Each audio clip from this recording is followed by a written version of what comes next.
Bienvenue pour Entretien avec un évêque. Je suis ravie d'accueillir aujourd'hui Monseigneur Laurent Le Boulch, archevêque de Lille, pour évoquer aussi bien l'actualité que le quotidien du diocèse.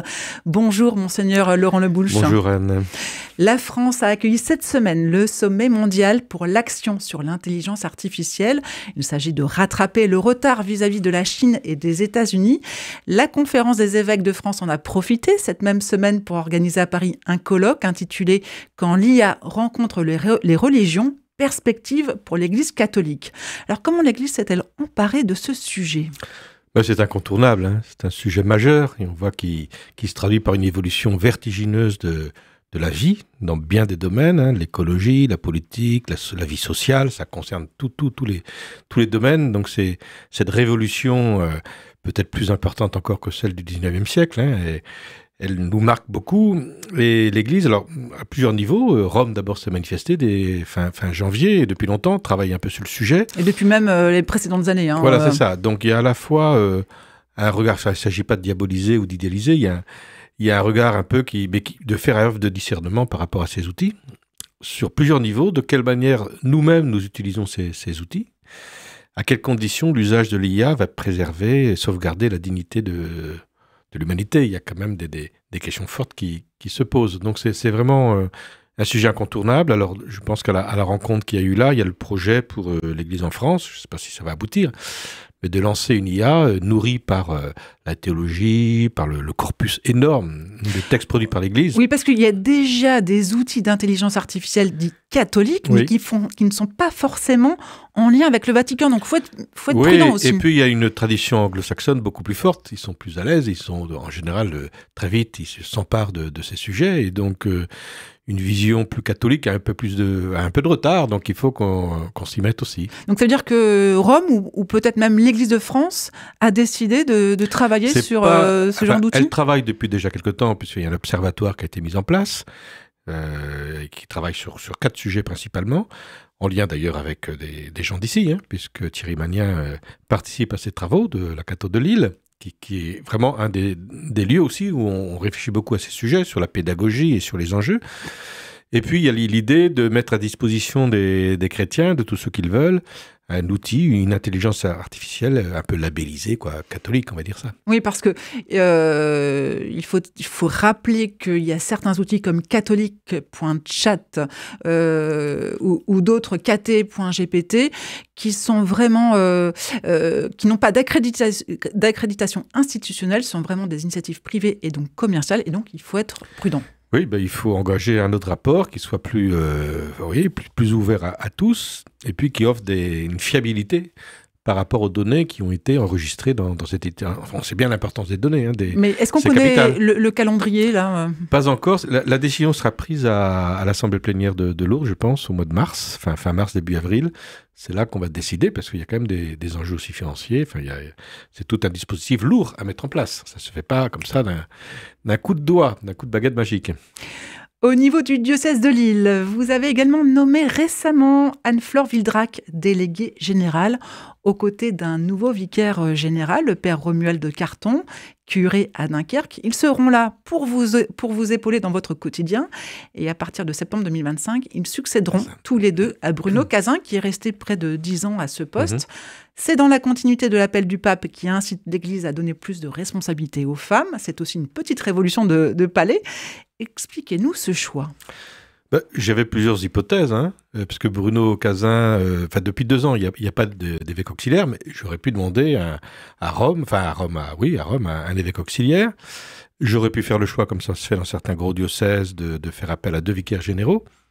Mais il m'a semblé que les temps étaient favorables et que commençant à bien connaître, même si j'ai encore du chemin à faire, le diocèse, que c'était mûr pour envisager une autre manière d'honorer notamment la synodalité à laquelle je tiens, c'est-à-dire d'associer de plus près des laïcs, dans la gouvernance un peu de l'Église, et notamment, je tenais à ce que ce soit une femme. Et je suis très heureux de ce choix. On a déjà commencé à travailler, parce qu'il faut bien s'accorder.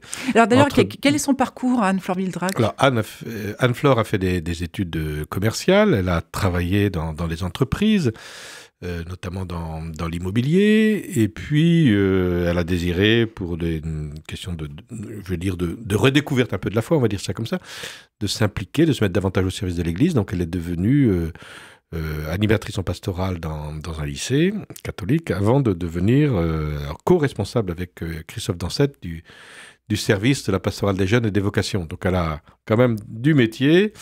Et c'est important parce que je lui confie on a essayé de faire le partage, il ne s'agit pas qu'on se marche sur les pieds.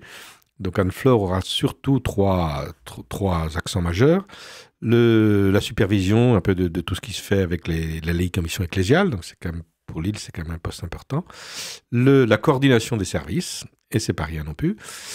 Et puis la poursuite, la conduite du projet de chemin de renouvellement missionnaire. Donc elle est vraiment au cœur d'évolutions extrêmement importantes pour notre Église. Et elle pourra vous représenter en cas de besoin auprès des instances civiles et administratives. Bien sûr. Et à l'inverse, Romuald de Carton, le vicaire, lui, ses missions, pour combien? Alors le suivi des ministères ordonnés, donc les prêtres et les diacres, l'accompagnement des paroisses, enfin, elle sera plus sur le territorial, l'accompagnement des paroisses et aussi de tout ce qu'on appelle la curie, c'est-à-dire autant Anne-Flore, elle va stimuler les services dans leur pastoral, favoriser des liens, parce qu'on va vers là de plus en plus, il faut absolument qu'on travaille de plus en plus de concerts ensemble, autant Romuald, lui, sera plus chargé des aspects structurels, de financiers, économiques, en lien évidemment avec l'économe. Alors, c'est pas le seul diocèse où une femme est nommée à un tel poste. Il y a Arras, où Marie-Pierre Cocampo occupe déjà un poste de délégué général. Que peut apporter cette parité homme-femme à ce niveau-là? Alors, après, les postes sont très différents. Il y a une vingtaine de postes en France, dont la majorité sont des femmes. Mais il y a des fonctionnements très différents et des attributions très différentes selon les diocèses. Moi, cette complémentarité, elle est importante parce que je pense qu'elle va apporter un regard d'une expérience. C'est une mère de famille qui a 4 enfants. Et donc, j'imagine que ça colore aussi le regard qu'on peut avoir sur la vie du monde et sur la vie de l'Église. Voilà. Et je trouve qu'il y a une belle complémentarité, non seulement à cause des parcours différents, selon les caractères, parce qu'on a affaire à 2 personnes très différentes, et pour moi c'est très important. Plus j'associe de la diversité dans l'aide à mon discernement, plus je pense j'enrichis mon discernement. Donc ça participe à cela. Eh bien, on leur souhaite bienvenue à Romuald de Carton et Anne-Flore Wildrac. Oui, il faudra les soutenir parce que c'est un poste important.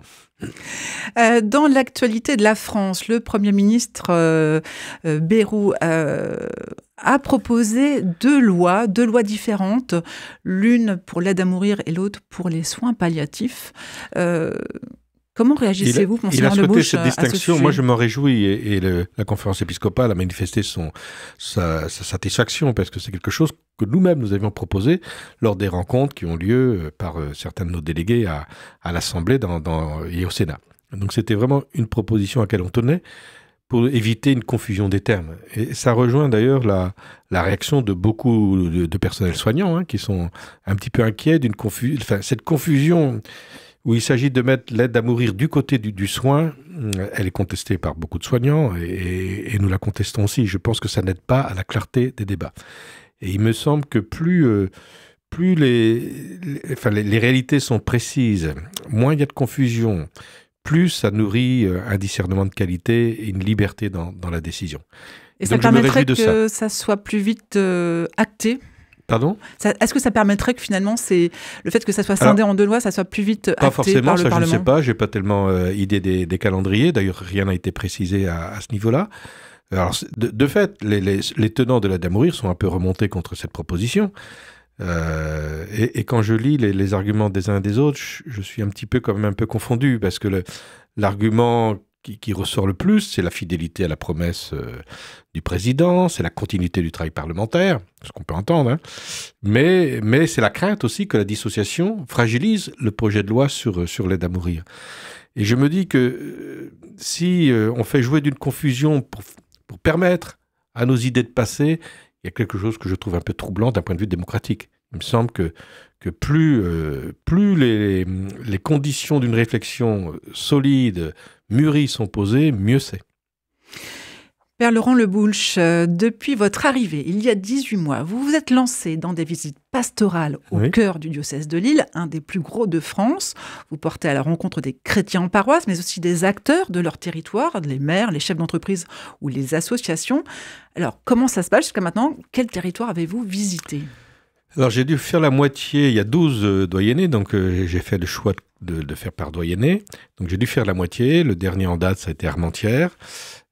Dunkerque, pour cette année, il me restera Tourcoing, donc au mois de mars, ça va venir très vite, là. Et puis je terminerai par Aubourdin, tout le secteur d'Aubourdin.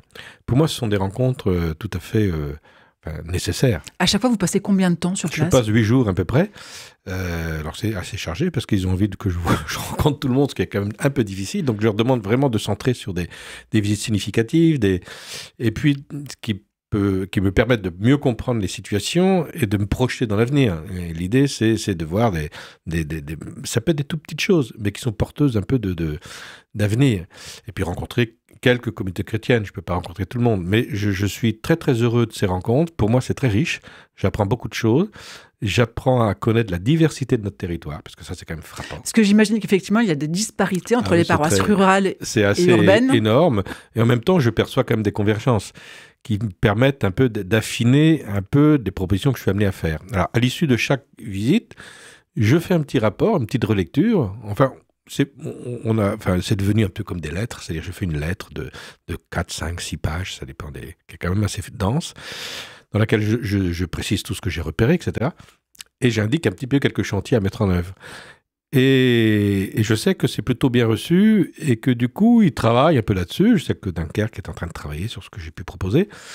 Je pense qu'un regard extérieur aide aussi les personnes à prendre un peu de distance par rapport à ce qu'elles vivent et à mieux prendre conscience de certaines problématiques. Donc c'est un peu ce qui se passe. Comment se passent les échanges, notamment avec les maires? Les maires sont très préoccupés de la situation des églises. En général, c'est par là qu'ils commencent. Certains en se réjouissant de tous les travaux qu'ils ont faits, d'autres s'inquiétant de tout ce qu'il y a à faire.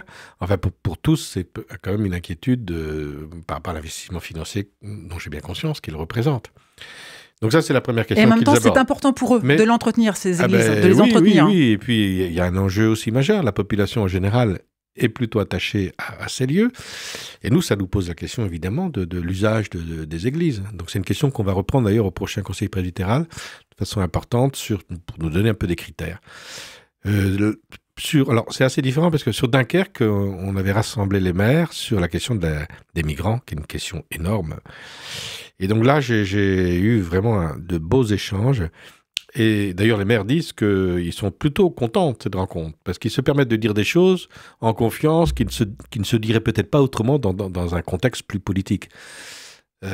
Voilà. Et certainement que certains ont dû vivre aussi, ont dû ressentir le soutien de certains acteurs de l'Église dans la gestion de cette problématique. Alors après, c'est très variable selon les paroisses. Il y a des relations En général, les relations sont quand même bonnes entre le maire et le curé. Ce n'est pas Pépone et Don Camillo. Il peut y avoir que quelques frottements dans certains endroits. C'est l'occasion d'en parler et d'essayer de mieux se connaître. Parce que je pense que l'ignorance réciproque est source de malentendus souvent. De crainte, de peur. Oui. Mais globalement, vous qui arrivez quand même de la Manche, Père Laurent Le Boulch, qu'est-ce qui se dégage de toutes ces visites-là, de votre regard sur le diocèse de Lille, dans ce nord? Dans les enjeux que je perçois, c'est d'abord une forte implication des gens. Ça bosse dans le nord. On travaille. Alors, je ne dis pas qu'on ne travaille pas dans la Manche, parce que je vais me faire appeler Arthur. Mais non, je trouve qu'il y a vraiment un désir. En tout cas, il y a un désir de collaboration, de se retrousser les manches. On sent que c'est une région de laquelle il a fallu se battre et on continue de se battre. Donc ça, pour moi, c'est plutôt réconfortant. Je suis pour moi, c'est très, très beau de voir que quand j'exprime un besoin, il y a souvent des gens qui se manifestent pour venir nous aider. Donc ça, c'est quand même un beau cadeau qui nous est fait. La deuxième chose, c'est la diversité des situations. Et puis la tendance, peut-être, alors, qui a à la fois ses avantages, pour chaque lieu, de se dire, nous, on va faire comme ça, parce que c'est comme ça qu'on est, parce que notre réalité est cela, et on va pas prendre tel quel ce que propose l'évêque. Ça, c'est beaucoup demandé. Avec le risque parfois qu'à force d'adapter à sa propre situation, on finit par se couper un peu de l'intuition première, fondamentale, qu'un évêque ou que le diocèse a voulu exprimer. Donc ce lien entre la créativité locale à laquelle j'accorde beaucoup d'importance, mais la nécessité d'une vraie communion avec toutes les communautés dans le diocèse, il me semble il faut encore l'approfondir. Voilà, enfin, par exemple, bon, il y a la question de la solidarité qui est évidemment la question de la doctrine sociale de l'Église, qui est quelque chose de majeur ici, à laquelle je suis aussi attentif. Vous êtes très attaché à cette, et donc, à cette doctrine. J'espère qu'on va pouvoir renforcer un petit peu la réflexion sur ce sujet aussi. D'ailleurs, mais le problème, c'est que tous les chantiers s'enchaînent. Il y a une espèce de... Parce que l'évêque, il ne peut pas se contenter du pion, de la reine, de la tour. Il a le souci de tout l'échiquier. Et tout communique, et donc alors parfois j'essaie de me freiner, parce que je sais que j'aime bien que ça avance. mais parfois, il faut faut mesurer les choses, prendre un peu de temps, mais je mesure bien que chaque sujet en entraîne un autre, et que c'est difficile de cloisonner les choses. Donc, du coup, il y a des réformes qui s'enchaînent les unes les autres. D'ailleurs, j'aimerais rebondir sur cette notion de doctrine sociale de l'Église. Oui. En quoi elle vous tient à cœur et comment vous souhaiteriez peut-être la dynamiser sur le territoire ? J'en parlerai peut-être quand on aura annoncé des nominations, parce que j'espère pouvoir être en mesure de faire une annonce à ce sujet-là. D'abord parce que Lille a été un des lieux laboratoires avec Lyon de cette doctrine sociale, grâce à tout le courant du catholicisme social qui a bercé cette région. D'autre part, parce que je sens qu'il y a une espèce de regain d'intérêt pour cette origine et pour cette inspiration que je trouve chez des chefs d'entreprise, que je trouve à la Catho de Lille et au centre Lyomo, qui longtemps s'est versé sur le sujet. Et je pense que le diocèse doit prendre sa part et soutenir un peu toute cette démarche. Voilà, donc, je pense qu'aujourd'hui, l'Église même si elle est plus ou moins reçue, enfin, peu importe, hein, mais je pense qu'elle a une parole à donner qui reste encore, en tout cas, attendue ici pour beaucoup de personnes impliquées dans l'action sociale et dans l'entreprise. Donc ça va bouger.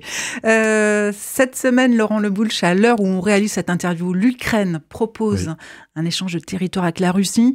Nouvelle négociation. On se rappelle que la guerre a commencé il y a presque 3 ans, le 24 février 2022. L'Église reste-t-elle toujours autant mobilisée dans le soutien aux Ukrainiens en exil, mais peut-être aussi en lien avec l'Église locale là-bas ? Oui, alors il y a des liens entre la conférence épiscopale de France. Il y a même eu, il n'y a pas très longtemps, 6 ou 7 mois, un voyage là-bas qui a été organisé.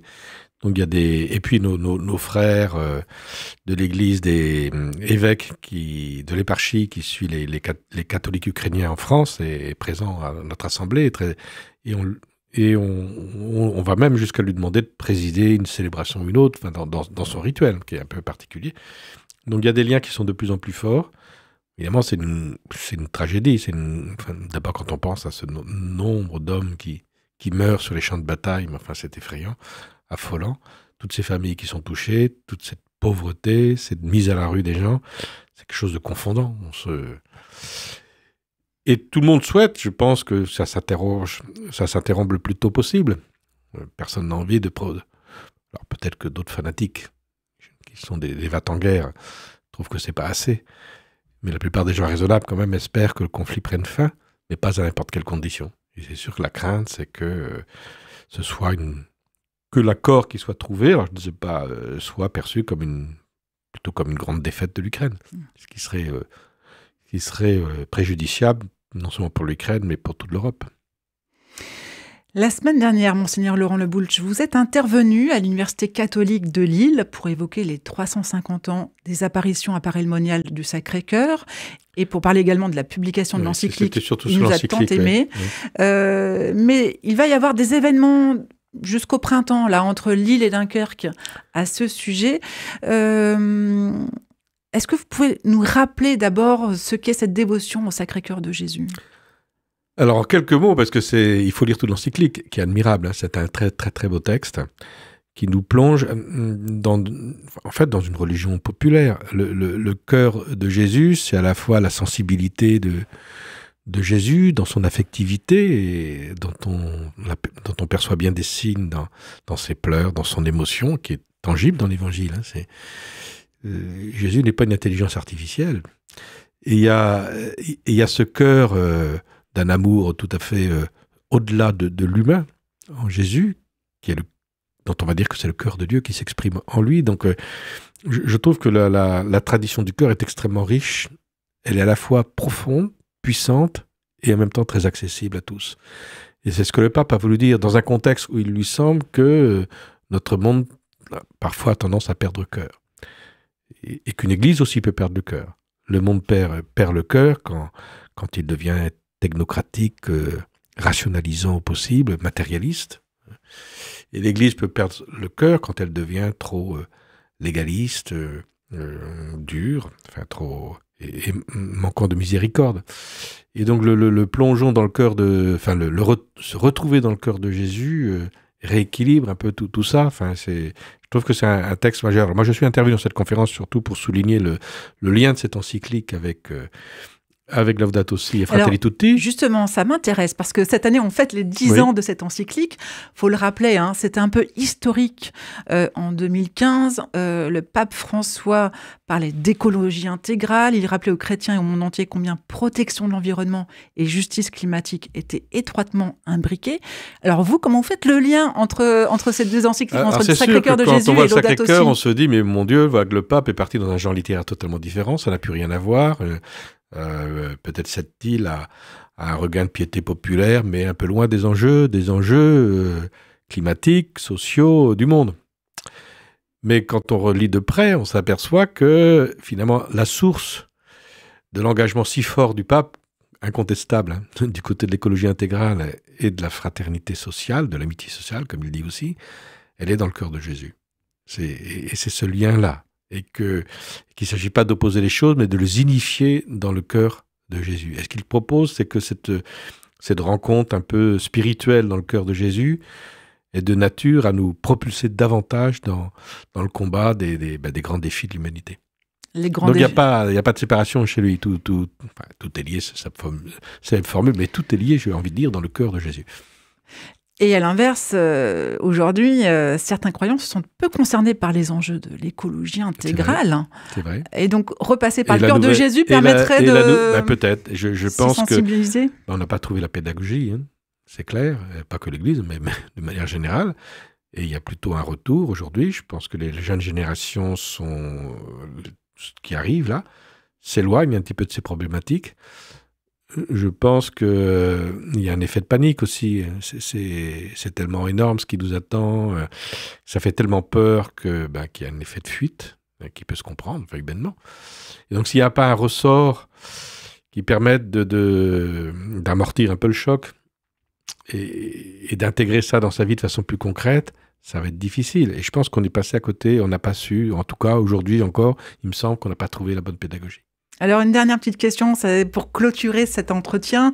Vous avez rencontré mes confrères journalistes à l'occasion de la fête Saint-François de Sales. C'était très sympa. Le 24 janvier dernier. Un moment très informel et très sympa, oui. Et il semblerait qu'il y aurait une demande pour restaurer une messe, un petit déjeuner à cette occasion du 24 janvier. Et même au-delà de ça, d'une messe, la demande qui est la proposition d'un groupe de partage pour des journalistes qui se relient à l'inspiration chrétienne.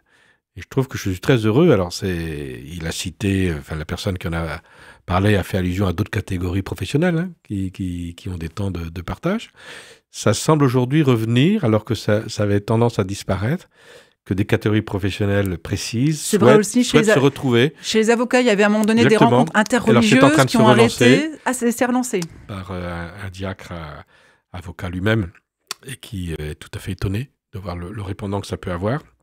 Donc je pense que ça correspond à un air du temps où des gens qui sont dans des mêmes situations ont besoin de partager et d'échanger sur la manière dont ils appréhendent leur situation et quand ils sont chrétiens, comment l'Évangile les inspire.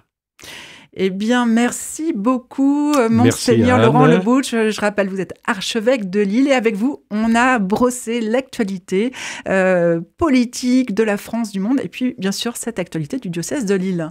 Merci beaucoup. Merci à vous.